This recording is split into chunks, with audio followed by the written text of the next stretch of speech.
How's it going? And welcome to episode 214 of On the Wire, proud member of the Pitcher List Podcast Network. I am Adam Howe, joined as always by Kevin Hasting, and thank you all for listening or watching. We have a great show lined up for you. As before we get into all of that, Kevin, I'm just happy to be here.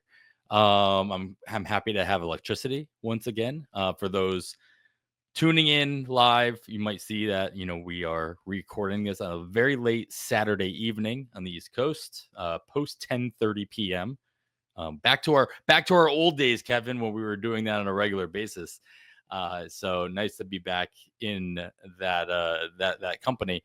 Yeah, we had a nice storm come through last night, and about an hour and a half before we were supposed to record, lost all my power, and I knew my hotspot on my phone was not going to hold up over an entire episode. So just happy to be here, man. How you doing? Yeah, I'm happy you're here as well. Glad you made it through it. I'm a little jealous actually. I love thunderstorms and I don't get those anymore. Well, I get a lot of rain, but Sure. I've heard thunder. I can count the times on one hand that Oh, that yeah. I've heard thunder in the 10 years I've been in Hawaii. So a little jealous of the storms, but yeah, it's back to being as up to date as possible for Right. the Sunday morning drop of the episode. I was hoping more stuff would have happened on Saturday. Yes, because the last several weeks, Yes. there has been multiple things Yes. that have occurred on Saturday that affected what we said on Friday, and it's been like, well, it's a good thing we bring up multiple times Yeah. throughout the episode. We're recording on Friday night. But and so exactly, I was thinking the same thing, and now it's been a pretty quiet. There's a lot of runs being scored on Saturday evening, Sure. but not a whole lot of news. No, I think we'll get to it obviously in the news section. There's one major injury that happened yesterday that wouldn't have come across the news desk officially until after we had done our recording. And that has to do with your Royals, and we'll get to that one in a little bit, unfortunately. But a lot of returns, but a lot of the stuff happened throughout the course of the week, and so we're gonna get to all that anyway. So jump right into it. First and foremost, this has been expected for a while. Spencer Strider already came back from his recovering from surgery, but then hurt his hamstring, went on the IL again, did his rehab. Looks like he's good to go. He's announced that he will return to the rotation at some point during the next week's series against the Mets.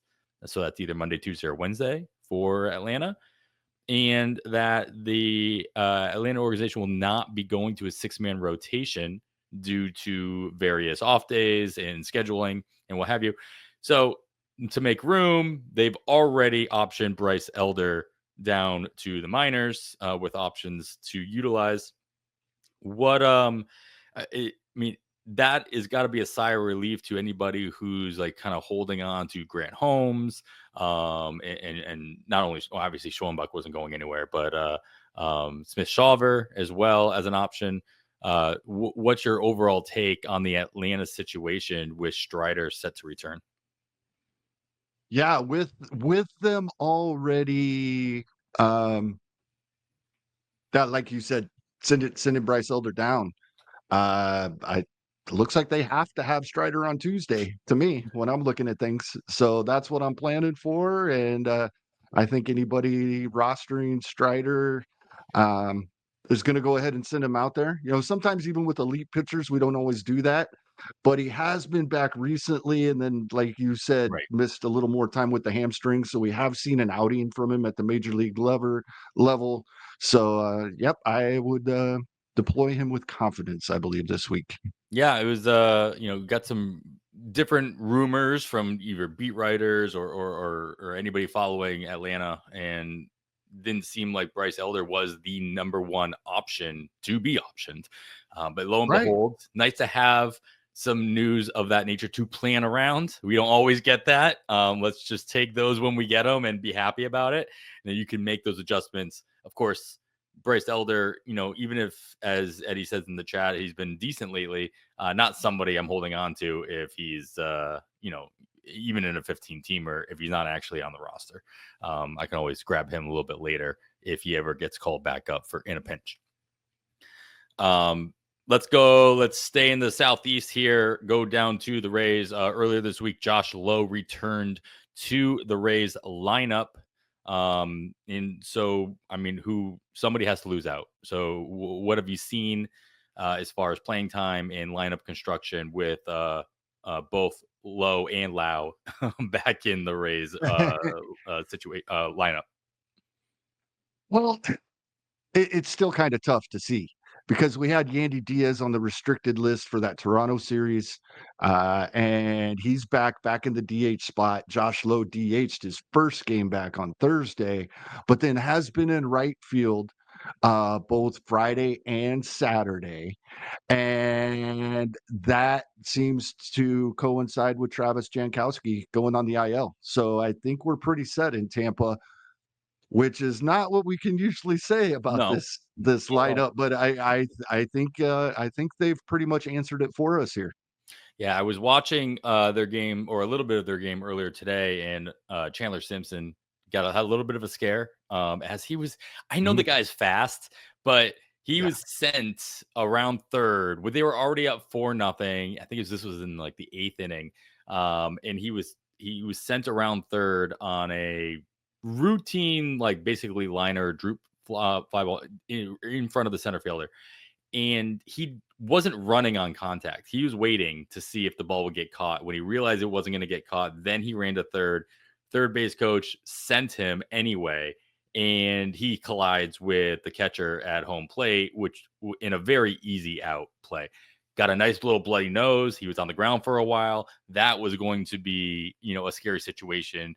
That might have affected the lineup, but it does already been announced, or that it's expected that he'll be expected to be back in the lineup on Sunday as well for the Rays, and he's been playing every day as well. Yep.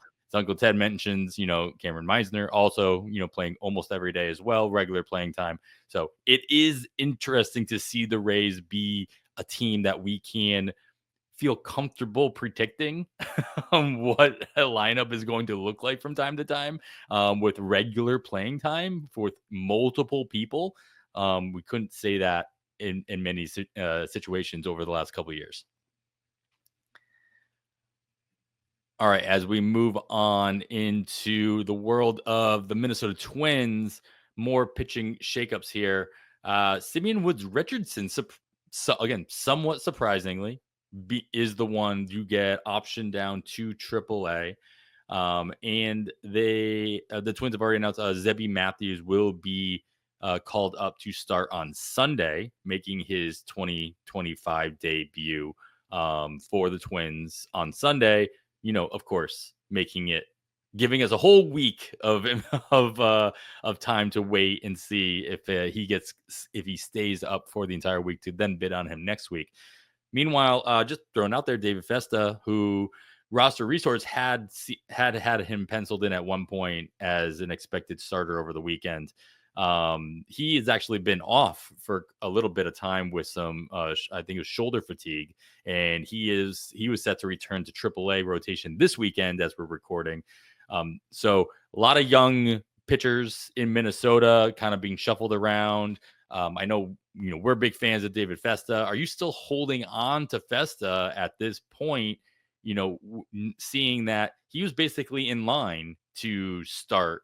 He would have been in line to start in this slot. Instead, they opted to go with Zebby Matthews, which I know tons of people out there are super excited about this. But can we really trust the Twins to do anything consistent with that 5th starting spot at this point?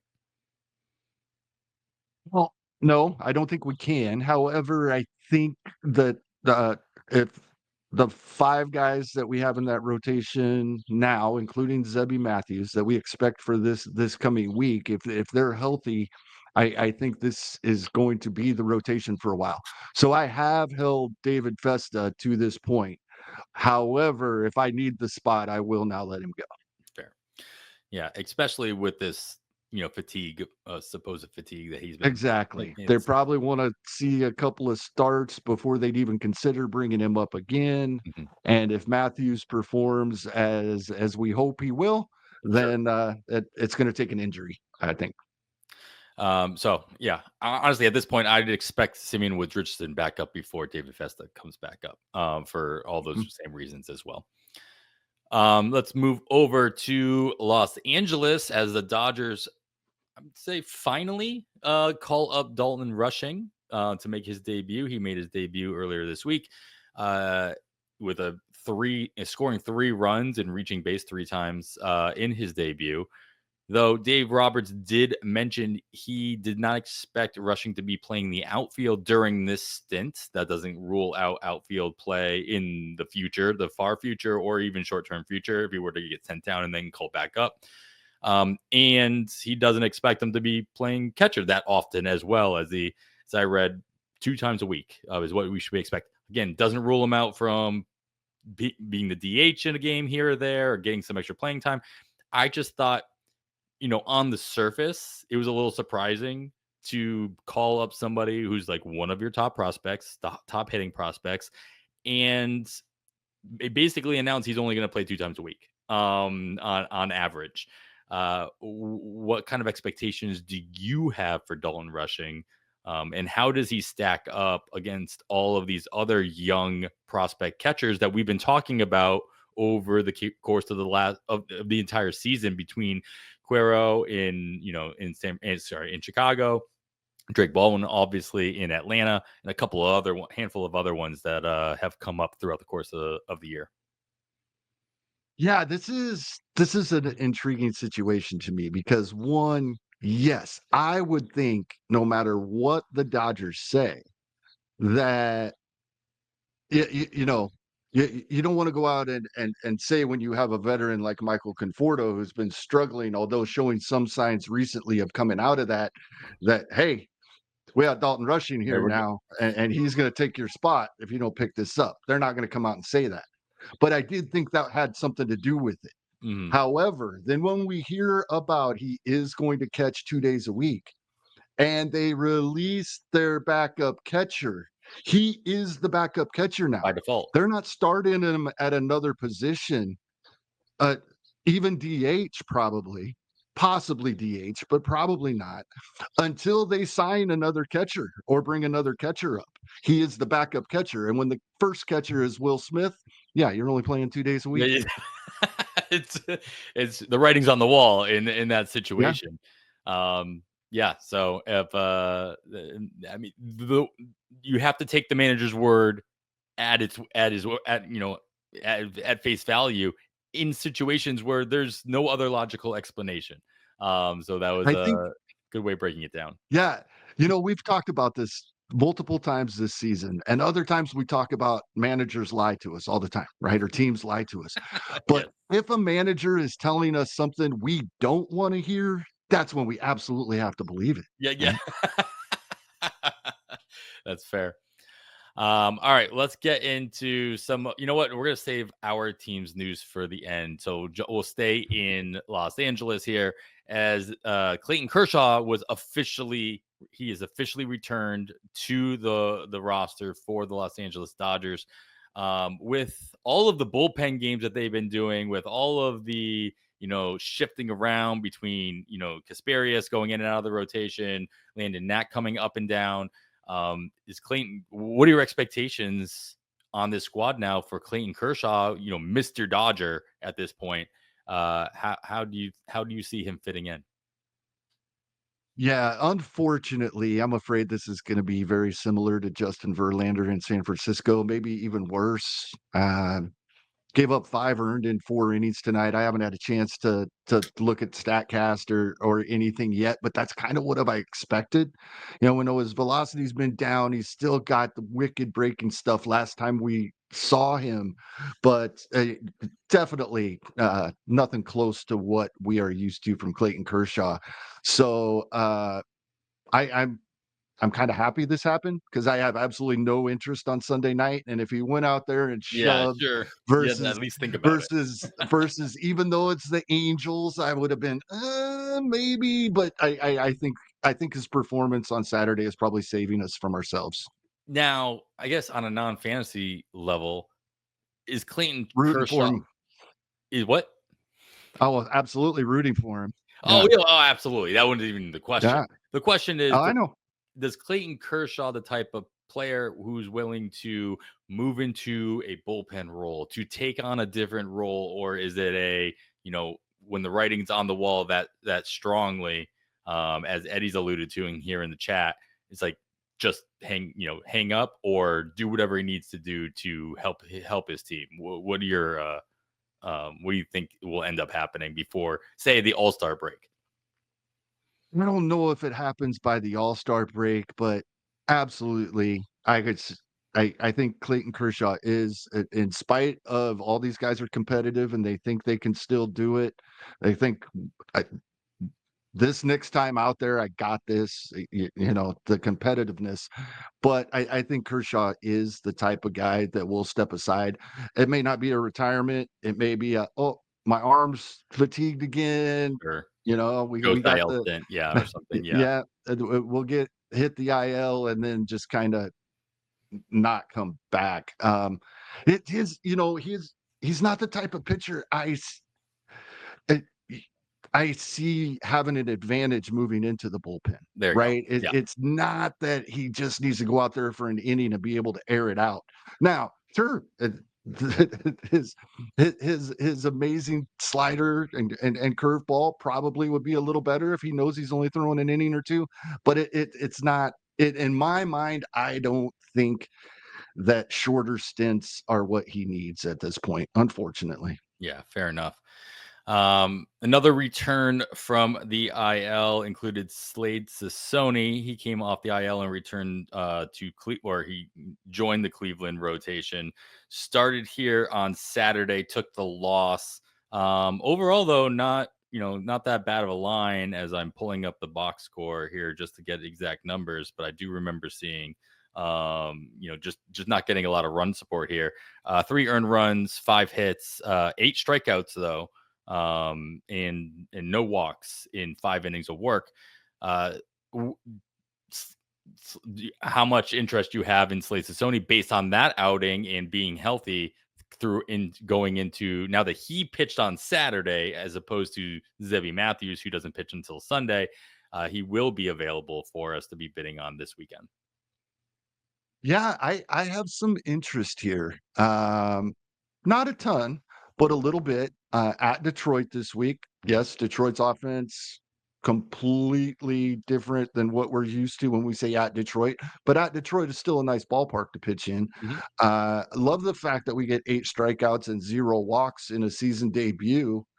Yes, Cincinnati has been struggling this season so far, but to go out there and pound the strike zone in Great American Small Park, you must be feeling pretty good about yourself. So I think it's an all around nice debut in spite of the 5.4 ERA, what it would be for one outing. But yeah, I think the 8 strikeouts, 0 walks, and the fact that he'll be in Detroit next time out, I'm interested.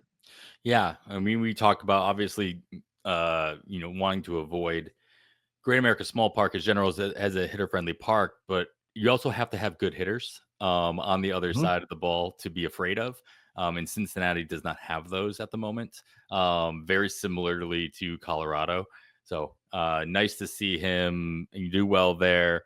As Nick will always point out over on Plus Pitch Podcast, like Cincinnati this season has been a very passive team in general. So I'm not totally surprised to see the strikeout numbers as high as they were in this debut, combined with, obvious adrenaline running and being in the debut and all of that. But yeah, love the park factor in general against Detroit. Detroit, better offense, but better park. So maybe those things even out from what he just experienced in Cincinnati against the Reds. How Well, crazy would it have sounded to you, Adam, a couple of years ago if I told you, you know what, in 2025, we are going to stream opposing pitchers against the Reds in Cincinnati and against the Rockies in Denver? no, How crazy would that have sounded? crazier things have happened, I guess. But yeah, at the same time, too, like, I mean, the odds have got to be pretty low. Well, this one not only a season debut, but an MLB debut in the long time in the making. Philadelphia has announced Mick Abel will make his MLB debut again on Sunday. So in the same line as Zebby Matthews, we won't be able to bid on him if you're interested. But it comes on the heels of Aaron Nola being sent to the IL after his little blow up of a start earlier this week as well. I mean, besides, you got to assume this is just like a 1-for-1 Mick Abel taking Aaron Nolan's spot in the rotation until further notice, or until he proves he doesn't deserve it. What are your overall thoughts on Abel? Sorry, I keep saying Abel and Abel, but I'm pretty sure it's Abel. Overall thoughts on him, versus Zebby Matthews, whether or not it's a, which one stays in their respective rotations further. What do you expect to see out of Abel moving forward? And do you think it's going to be a bidding, like, are people going to have Matthews 1, Abel 2 on their waterfall bids next Sunday?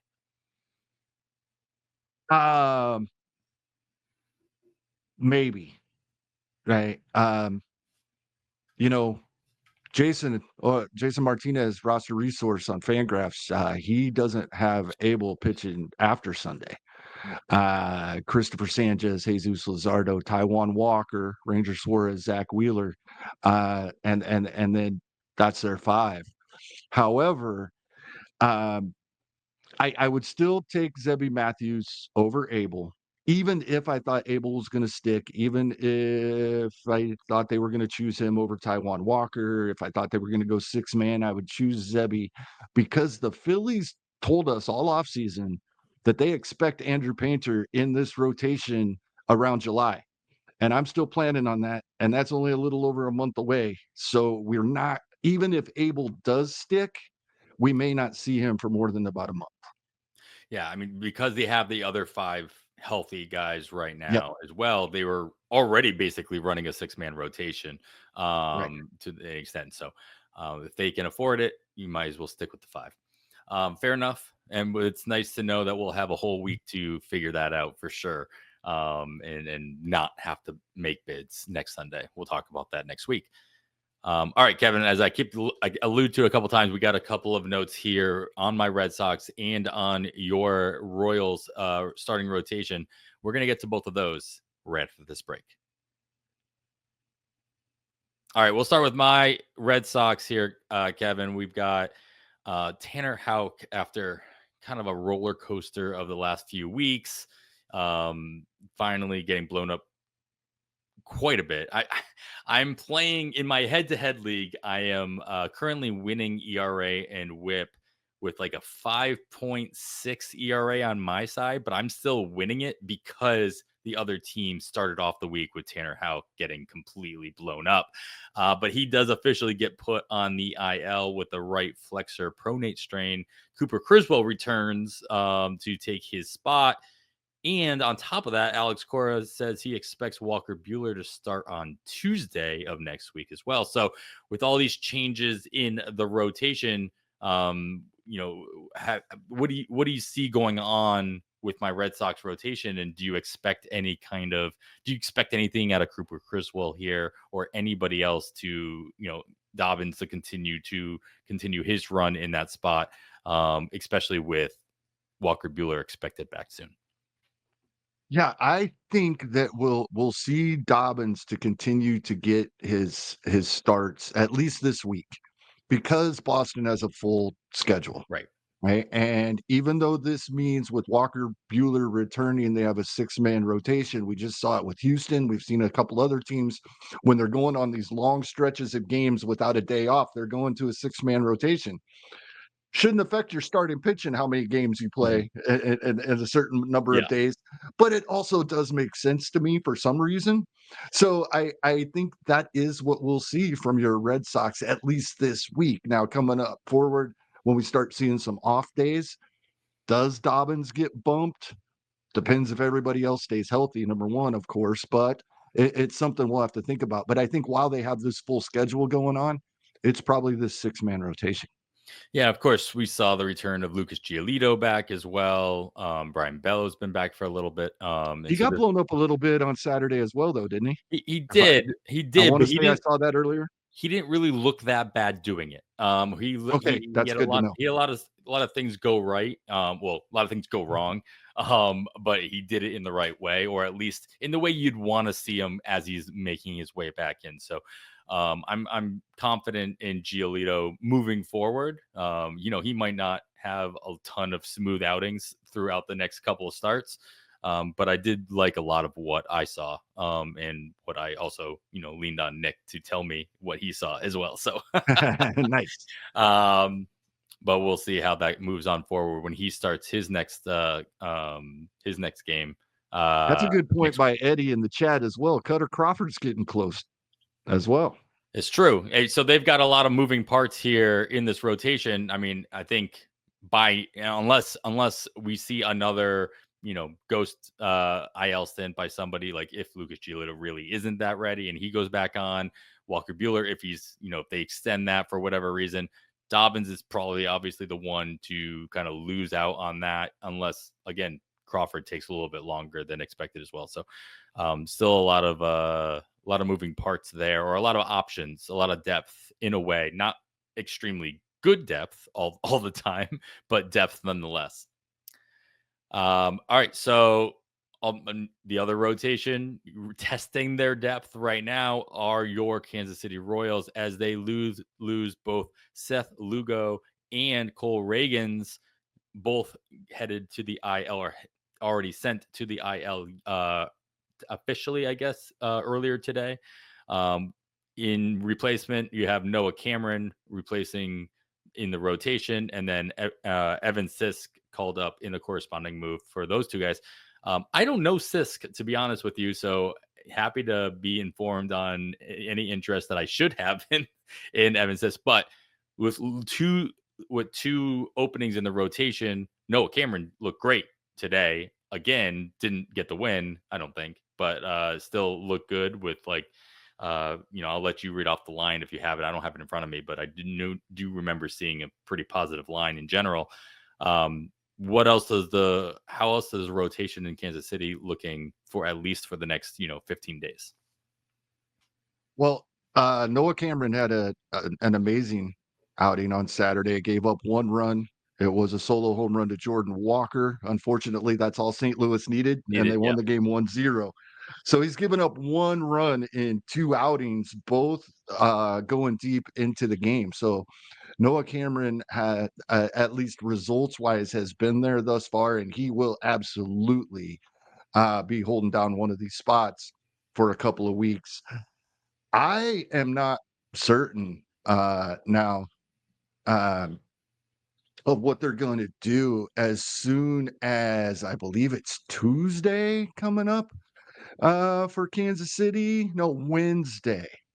I almost expect a bullpen game on Wednesday, because then they have an off day Thursday, and they can run uh, their 4 that they have out there beginning next Friday.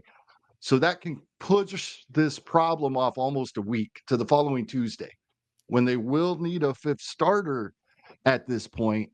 Reagans or Lugo, neither one will be eligible to be back yet. Kyle Wright does not appear to be ready. He has thrown 2 appearances at AAA, but he's still got building up to do. So I expect a bullpen day this week, and possibly even again the following week. That we talked about this a little bit in the offseason, how fortunate the Royals were with the health of the pitching staff last season, and they still do not have much depth. In the past, we would have seen someone like Daniel Lynch probably get a spot start here, but he's been so good out of the bullpen, but used in such specialized situations. He hasn't thrown double-digit pitches in like his Right. last 4 outings, so he is definitely not built up. But so I expect we see him and others for at least 1 game, maybe a couple, and then hopefully Lugo, Reagans. I think this is a thing that's been lingering, and they finally just said, because I was watching the game when he was pulled on Thursday or Friday. He went out to the mound for the 6th, but did not even throw a warm-up pitch, called the trainers out. And I think it was probably as he was walking out there, probably like, yeah, this is finally bothering me enough. I'm not doing this anymore. And let's It hit the didn't IL for a couple weeks and get him back. I think he'll be back pretty close to the minimum. Didn't Reagan's was oh no, sorry. It was a groin thing. Was Hunter Green happened somewhat recently where he, basically took himself out because of a groin and everybody was worried. But then when you realize it was a groin, I'm like, all right, fine. Everybody injures their groin at some point or another. Hopefully this is similar because it sounds like Hunter Green's going to be back sooner rather than later. So hopefully it's very similar. Yeah. What about Lugo? What are your expectations on how long? That was kind of weird. Yeah. That's the one I think we're alluding to, that the news would have been late if we had recorded last night. Yeah, the thing with his finger. Yeah, I think we are going to have to wait on more news on this one. Yeah, I hate seeing that it is a finger related thing, and for a guy that throws all those different pitches with exactly like that's what he makes his money on. It's like, I can throw all these things. Like, well, you lose one finger, you lose 3 of those 5 pitches. Possibly. Right. And so that's my worry as well. At least with Reagan's, it's not arm or hand related. All right. Well, lots to think about with all the news that came across the desk. And if anything happens in the last second, we'll add it in here at some point or another.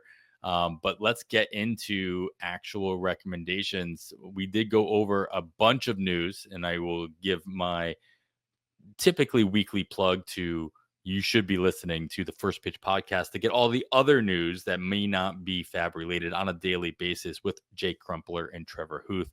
They break down all the news, highlights, and observations from every day's worth of games, as well as looking ahead at each slate to keep you up to date with everything you need to know to win your fantasy leagues every single day. And of course, throughout the course of the week, Nick Pollock has you covered with his Plus Pitch podcast as he highlights every single starting pitching performance throughout the course of the week. So make sure you're listening to both of those. Wherever you're listening to this podcast, you'll be able to listen to those podcasts as well. But Kevin, let's get into our recommendations here, straight into it with, with our category by category, power, speed, opportunity to start us off with the hitting side of things. Power one is interesting because I saw one of your recommendations here go for, regularly in all of my leagues last week. And to see that his numbers are still as low as you have outlined on here. Talk to me about Brett Baty and why, I guess, why is he still so, especially after the power output he put upon his return. I'm surprised, honestly, that we didn't talk about him more last week in general. Yeah. And I think part of it with Baty is he hadn't done everything that he's done in the past week yet.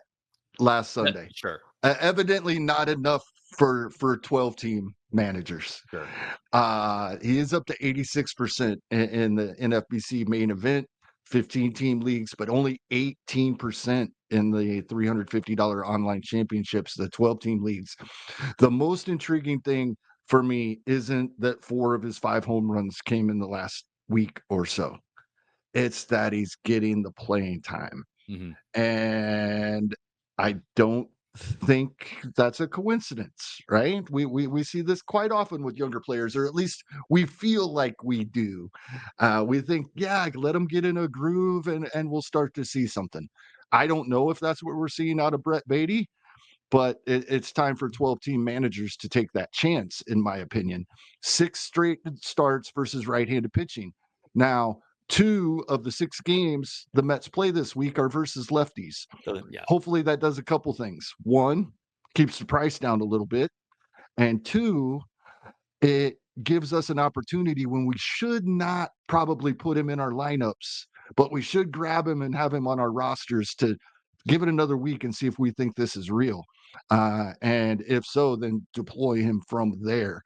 But yeah, Brett Baty, 6 straight starts when the Mets have faced righties. And it appears, right, that there's not anybody coming back. They've been moving Vientos around. Vientos is still getting his.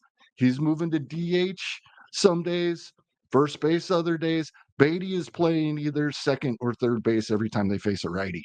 Let's see if that continues. Looks like Adam has froze up on us a little bit. So I do have another power bat for this week. He actually has more availability in both 15s and 12s. But the 15s is what I was shooting for here. 51% rostered in main events. That's Rowdy Tellez. He has picked it up. We know how this goes with Rowdy. We know he's going to be streaky, but when he has faced every righty that Seattle has faced over the past month, maybe all season. And 6 out of 7 games this week, Seattle is set to face a right-handed starter. So far this month, the month of May, Rowdy Tellez has 10 starts and is pinch hit in every game he didn't start. So he's got 3 home runs and 9 RBI and 37 plate appearances, and he's hitting 250 over that stretch for the month of May.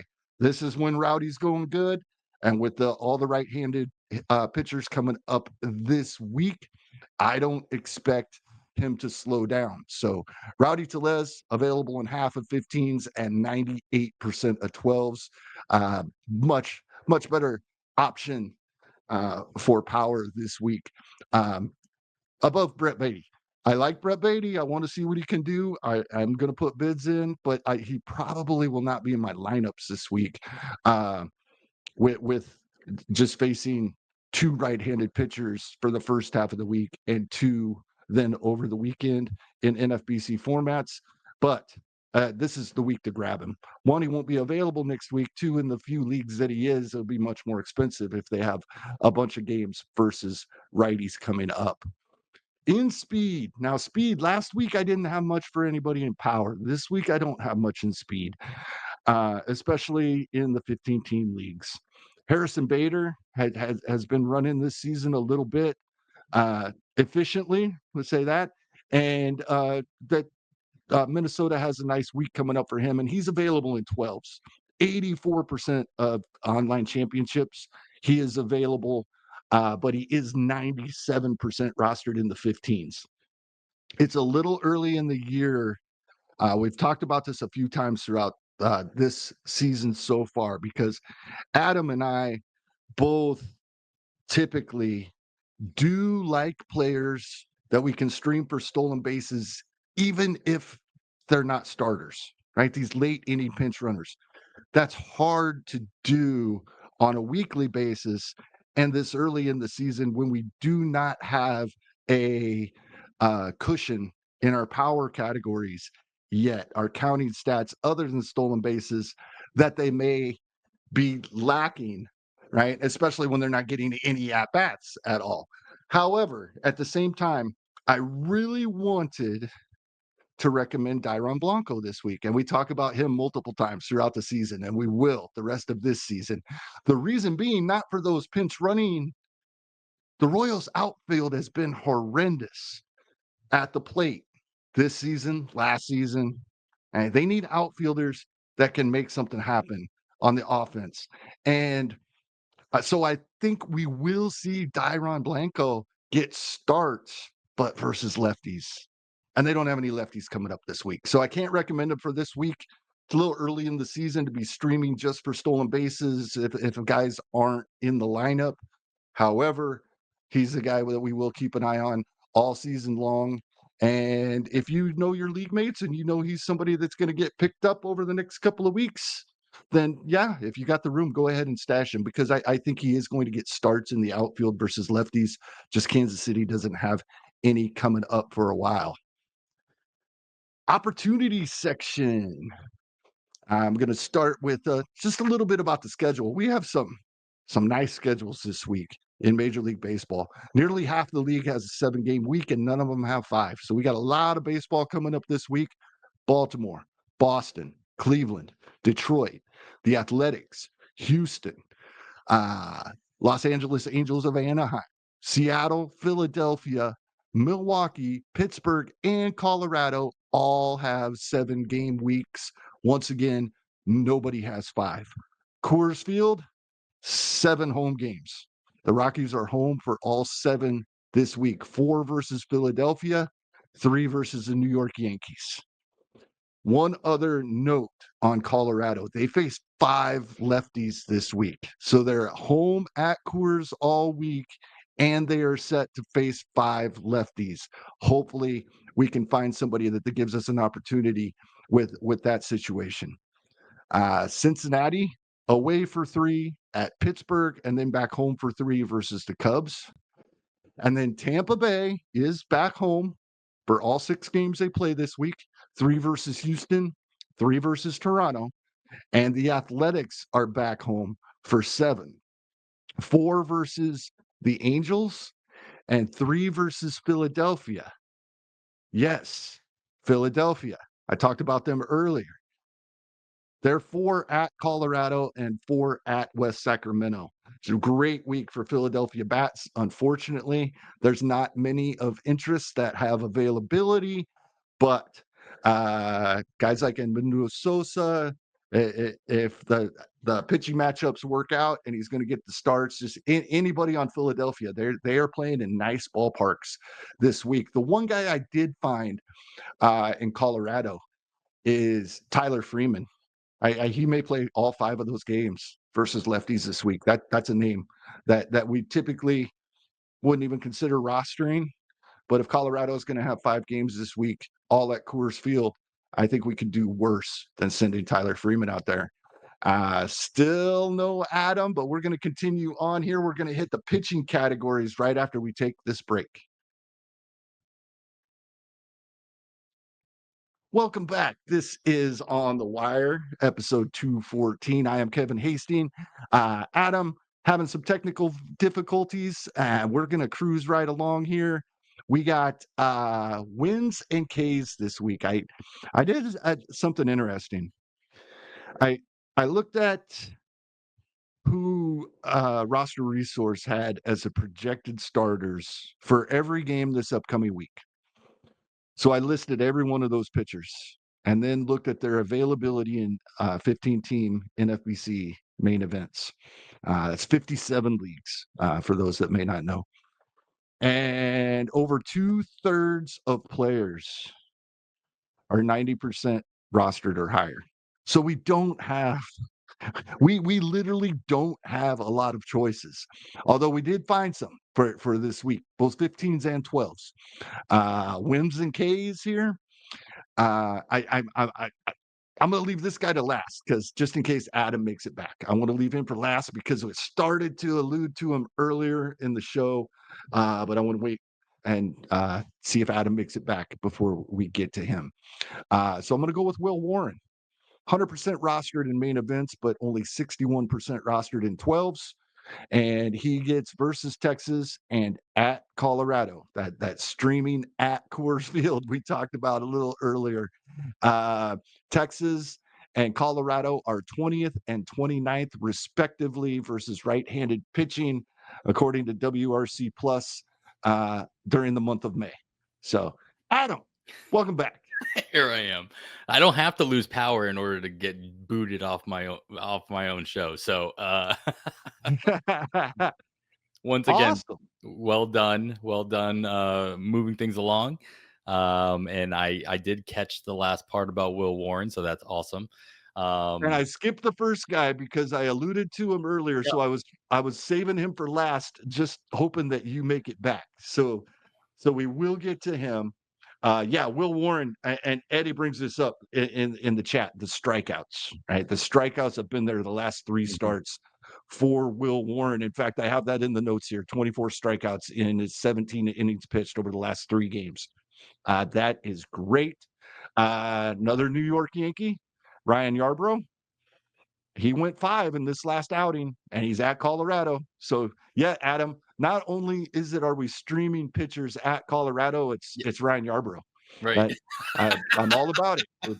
All he's got to do is get 5, and we have to expect he's getting that win, right? Noah Cameron, we talked a little bit about, in spite of his 1 start a couple weeks ago, 0% rostered because that was a spot start, and we didn't expect to see him again until another injury came about.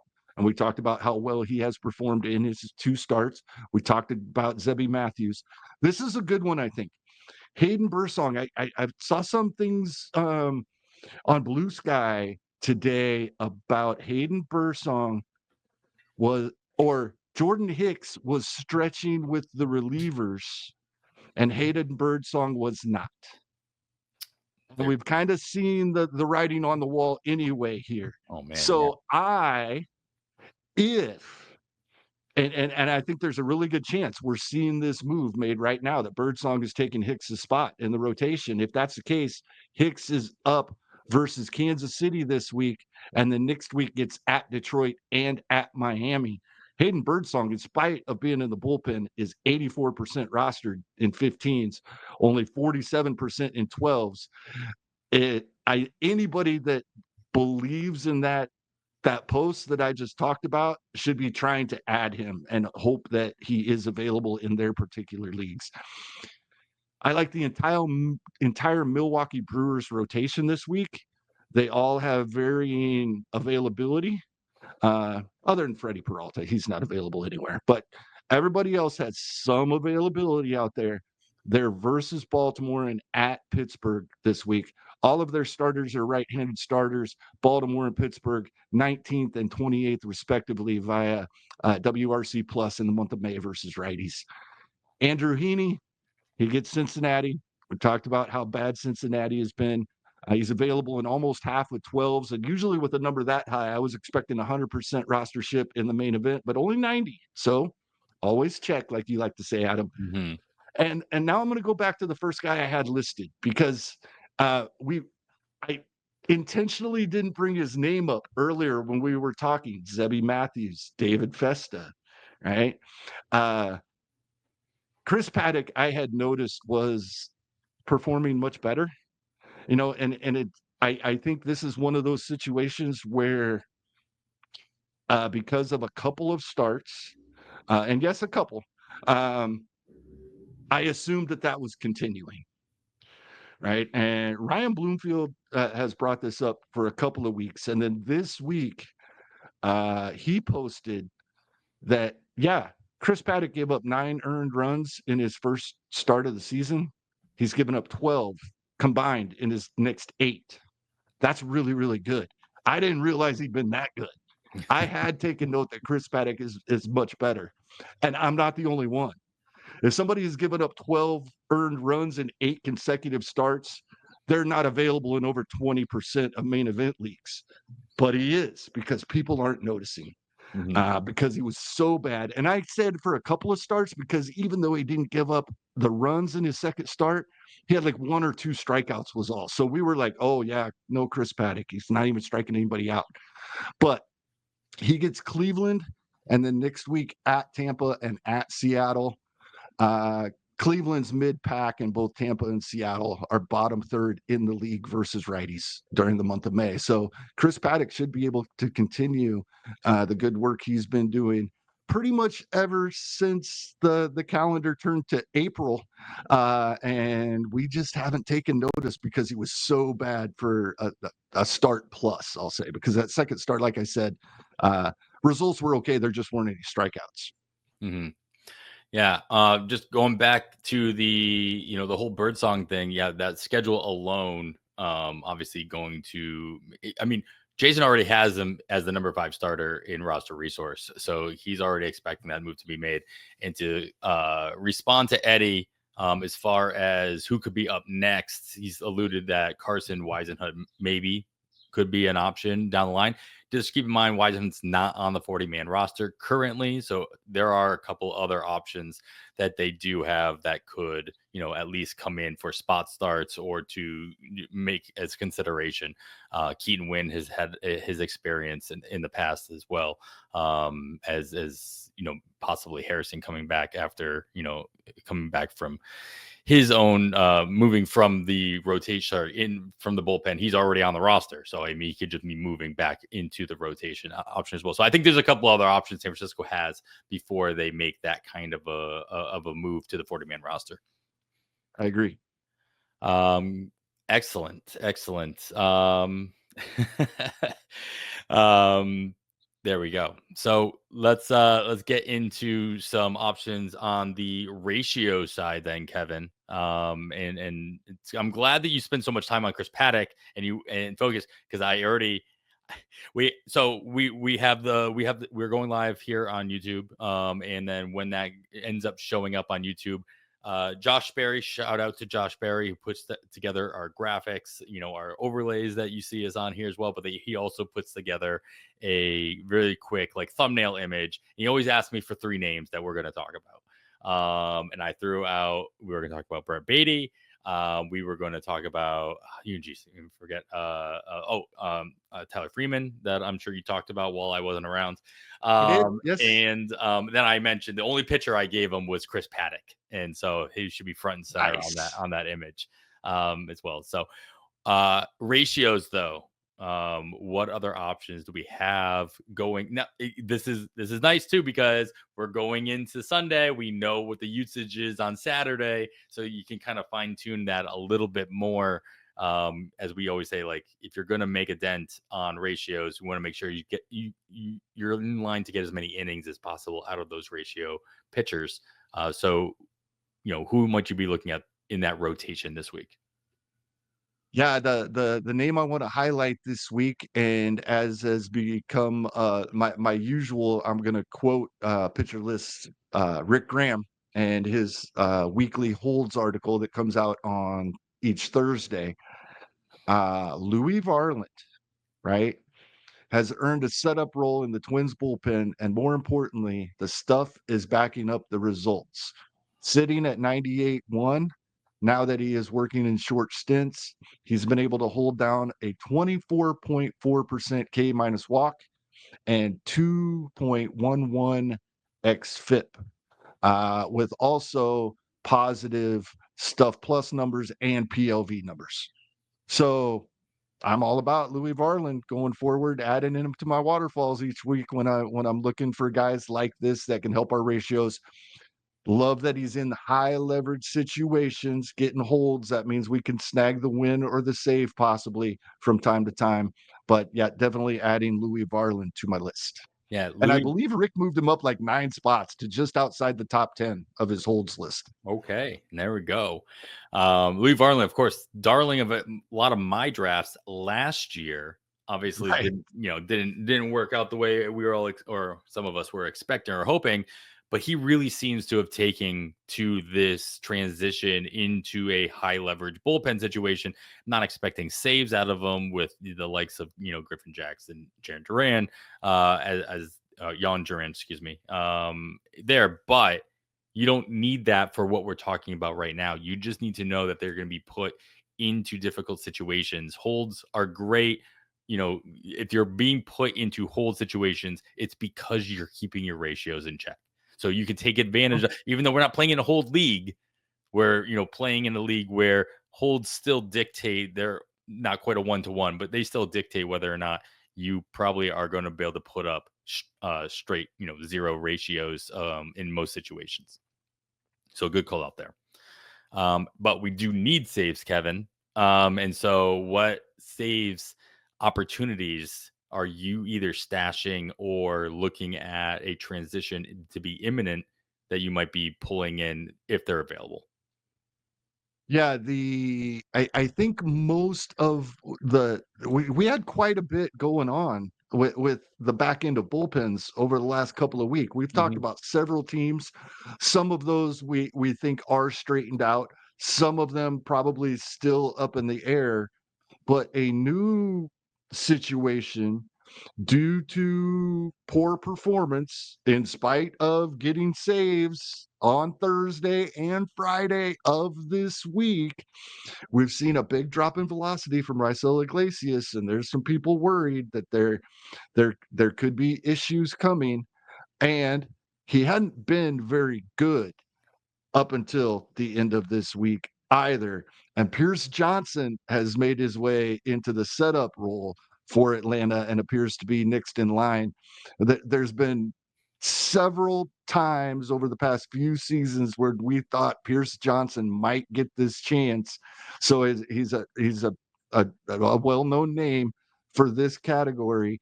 or actually it would be the previous category. But that's what's great about him. He's still good in those as a ratios guy for us, even if he doesn't get the saves. But if you're in a tight spot and still specking for saves, I'd look at Pierce Johnson. He's available almost everywhere. Yeah. I have to look at the box score myself, but shout out to Eddie if true. Pierce Johnson did give a blown save today as well. So we'll see how that kind of irons itself out over the course of time. He's not the closer though. Like we know he's not the closer right now, but just knowing that Atlanta is willing to move him up and move him into that situation, and given that opportunity, at least puts him on your radar. All right, great. Well, this is my favorite part, and the name that you have on here, I'm not gonna spoil anything. I'll let you talk about it. I said it before we started recording. I'm like, this is interesting because he doesn't fit the mold of the kind of player we typically talk about in the wild card section. So talk to me about who might be your wild card bid here for whatever reason. Yeah, there was a lot of intriguing things here, and that's why you brought it up before the show. And one of the crazy things is how close the rostership is in 15 and 12 team leagues, but it's not anywhere close to 100 or 0. Yep. Right? I'm talking about Noelvi Marte. 60% rostered, still in 15 team main events, which makes sense to me. More difficult to replace. We did know it probably would not be a minimum IL stint. We do have questions with it being an oblique injury, but we thought we would see him soon enough that I can see 15 team managers trying to hold him. 12 team managers, I would have expected to turn him loose right away. But they haven't. He's 58% rostered there still as well. But available in 40% of 15s, 42% of 12s on the NFBC. And the minimum IL stint is up. We did not expect him to be back right away. And we don't have any new news. But that's why in the leagues where he is available, Right. I believe he'll be inexpensive this week. If we would get news on Sunday that he's starting to rehab on Tuesday, everybody's bidding on him. But this is the week to grab Noelvi Marte. And I've said, a couple of times already this season, I'm really not stashing anybody. Mhm. But if I only think it's 1 or 2 weeks, that makes it a lot easier. Sure. I mean, in 1 or 2 weeks, I wouldn't even call that a stash technically. Right. Not traditionally speaking. When you hear stash, I'm Us like, I being don't. ahead of the Yeah, just saving getting money, ahead of being the game. ahead. You're just trying to be a week ahead and save some cash, ultimately. And so hopefully you are early enough where you can actually save the money, and other people in your league aren't thinking the exact same thing. Then you start getting in your own head. You're like, oh, well, what if everybody else is thinking the same thing? Now I need to up my bid. And then what's the point of actually getting a week early? I'm not actually saving any money. And it's a whole thing. I like um, Uncle Ted brought up a name that I considered, probably in the opportunity section. Will Benson has been amazing, but Jake Fraley is coming back this week and will take some, if not all of that playing time right back from Will Benson. Uh, Will Benson is playing well enough. He may keep some of it, which is why I didn't bring up Jake Fraley either. I just think they're probably going to split some playing time, and we need to see how that's going to play out. Otherwise, I would have been on Will Benson, as he has been crushing the ball, as Uncle Ted says. Yeah. I love this little section you kind of made in the last couple of weeks where we start going through the chat as well. Yeah. To the things that we kind of missed. Uncle Ted also throwing out Luis May, and he's thrown him out a couple times in the last couple of weeks. Love this situation, or I love the pitcher. I love his stuff. I don't, I know that there's a lot of people like calling for him to, take over that closer role in Cincinnati. One, I don't know how many. It's a situation. It's Cincinnati. It's the Reds. I don't know how many saves are actually going to be presenting themselves. And I don't think Francona is going to make that kind of a switch to somebody that young, unless there's a really drastic reason to do so as well. So I love that for a longer play, but probably not anything imminent personally. Any other things that stand out to you, Kevin, that has been talked about throughout the course of the episode that we can elaborate on? No, I think we covered most of it. I'm scrolling back, and I think we addressed almost everything brought up, if not as it was posted over the last couple of minutes. I think Yeah. we covered it all. Yeah, Lee Van Poe earlier asked about O'Neal Cruz. He did return, and he was leading off after taking a couple of days off as well. So if you are in a shallower league and somebody did make that drop, yes, please go pick up O'Neal Cruz. Pretty simple advice there. And yeah, and Eddie, just to clarify, yeah, we play in both 12s and 15s across the board. That's why we always reference, the different rostership percentages on the players that we're talking about, whether they're the OCs for 12 teamers, for the main event for the 15 teamers. So good mix and match of different ways of playing for sure. All right. Well, Kevin, with all that in mind, anything else, leave us out with something, we can take home with us as we move closer and closer to the All-Star break. We're only about a month and a half away from that, as we get another holiday coming up next weekend. So I know we'll talk about that next weekend, be on top of it. But any other advice you have for everybody to hold their hat on? Yeah, I'm gonna expand on a little bit of the Chris Paddock conversation we had earlier. We talk about this every season, multiple times throughout the season. Typically, not really early in the season because we haven't had time to develop our this season's biases. But don't Sure. forget to check on how players are actually performing, not just have a scenario in your head of how you think things are going. And Chris Paddock is a perfect example, or he wouldn't be available right now in 15 team leagues. So yeah, it's a little time consuming, but just a quick make sure the guys that you are setting and forgetting are still doing what you think they are. Double check. I referenced a lot this evening, especially when I was talking about pitching matchups. I referenced how teams as a whole have been performing versus right-handed and left-handed pitching over the past, in this case, about 2.5 weeks because I did the 1st of May. So just make sure things haven't shifted on you and you haven't realized it. We're far enough into the season that there could be quite a bit of that going on. Yeah, I mean, the biases can creep up in you at any point during the course of the year, and I know I didn't give Chris Paddock much thought. Never mind, consideration. And so, yeah, that's a great call out there in general. And you know what? That bias we keep talking about with whole Colorado and Cincinnati hitters, that can change on a dime as well, especially as the 100%. weather warms up in Colorado at the very least. That'll start playing a bigger role.